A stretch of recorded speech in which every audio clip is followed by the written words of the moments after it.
บ้าไปแค่มันกินโอ้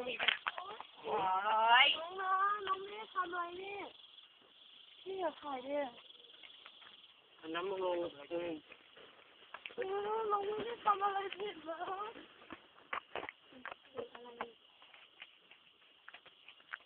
มันเหนื่อยนะบอกเขาลงพักเลยถามเสียงกูวันนี้พี่เบ้ไล่เลยพี่เบ้ไล่เลยเบ้วิ่งเลยพี่เบ้มันจะวิ่งเลยมึงไปให้กูทีมันจะเฉยๆมันจะเฉยๆซึมอย่างนี้นะแค่ปีนสูงๆมันขับรถไปจะหัวอีกมันขับรถไปหรอคุณว้าวคุณทำอะไรมันซื้อกันไหมมานี่โอ๊ย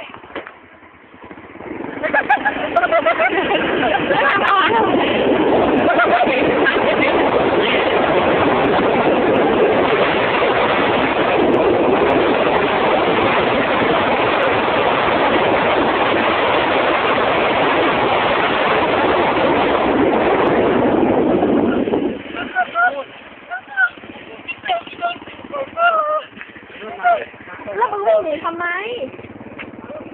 ไปกันสีหน้าเลยเหรอ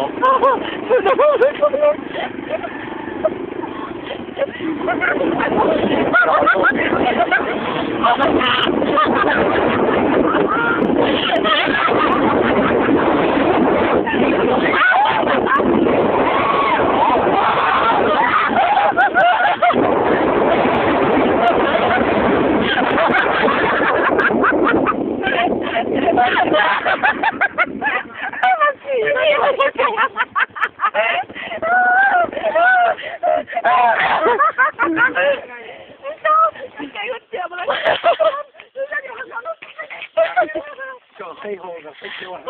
มาถ่ายต่ออีกนะไปวะไปทะเลาะอะไรกับมันแบบดูก้นมันมากแล้วมันไปกับมึงหน้ามึงไปกับมึงที่โรงพักมันมองหน้ากูไม่พอแต่งเที่ยอะไรกูมึงเอากางเกงข้างหลังลงวะอย่าขยับมาสงสารลูกหนาวอ่ะไม่ใช่มันไปเก๋จินมันดูหน้าฮะตัวอย่างนี้นะแล้วน้องก็เจ้านาพิดาอ่ะแต่น้องก็เจ้าพิดาด้วยได้คือ1 ปีไงแล้วอันแล้วก็มาเฮียนกะงั้นน้ำดอกไปแล้วก็จะมาเฮียนปีหน้าเฮียนใช่ถ้าต่อลงแล้วอ่ะใครเหินดังๆจากนี้เขาวิ่งเร็วเกมเนาะไม่เด้อพี่เขาออกจะไม่วิ่ง4 เกมได้โอ้ยวิ่งบ่อยอ่ะน่าสงสารมากนะขึ้นมามันเส้นหนูน่ะพี่โจ้แล้วเนี่ยกูสงสารมันนะมองในเหี้ยอะไรกูมองไหนด้วยมึงไม่ทำดีๆมึงไม่สร้างหัวมันไว้มึงจะปล่อยให้มันวิ่งอีกอันนี้เก็บไว้ไหม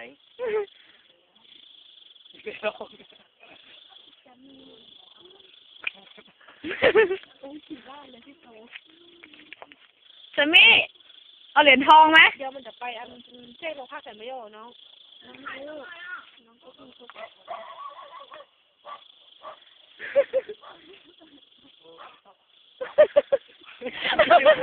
เชฟวี่นึก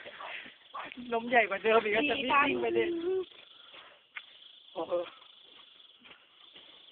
มันไม่ได้ทำอะไรผิดอะไรทำไมฉี่ลาดเหรอไม่ใช่เราไม่เอากลัวพี่เขาเราไม่เคยทำอะไรผิดเลยพี่เขาเลยอ่ะมองหน้ากูทำไมวันนั้นวันไหนวันที่มึงเดินไปโรงพยาบาลกูเดินมากับเต๊ะมึงมองหน้ากูทำเชี่ยอะไรก็แค่มองแค่นั้นอ่ะก็มองแค่นั้นอ่ะเราไม่ได้ทำอะไรผิดหรอมองเชี่ยอะไรหามองงั้นอ่ะมองจิตคนอย่าหามึงมีปัญหาเชี่ยอะไรกับกูมึงแจ้งกูตอนนี้เลยมามึงออกมาอีน้อยมึงหนีมึงเข้ามา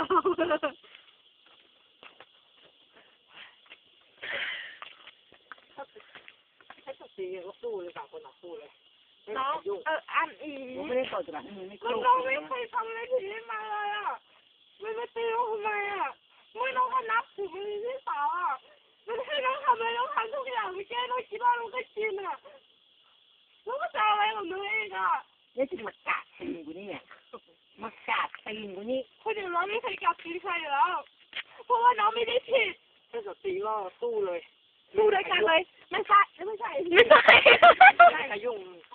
ฟ้าก็ตีมาแล้วก็สู้เลยตีตัวทุบเลย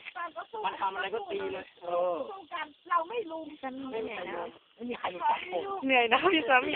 ฟ้าโทรศัพท์อยู่นะไม่ได้ฮะฟ้าไม่เคยทำอะไรผิดเลยแล้วมึงถ่ายข้างในฮะข้างมึงถ่ายข้างในซับถ่ายต่อ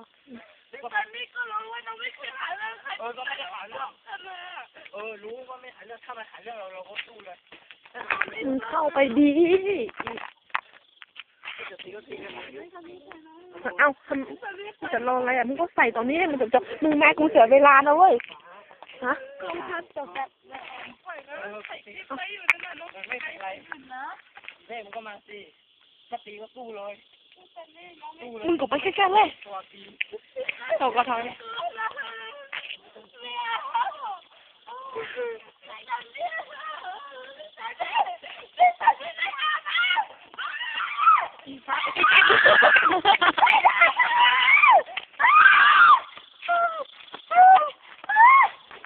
ทำไมไม่สู้สู้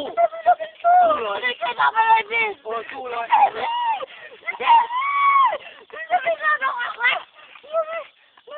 ไม่ออกไม่เอาสู้เลยฟ้าสู้เลยฟ้าสู้เลยสู้เลยโอ้สู้เลยอีกสู้เลย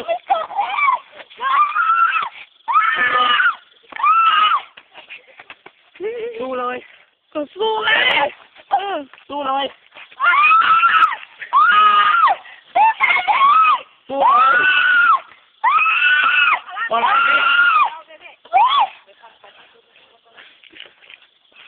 หยุดอ่ะไม่ได้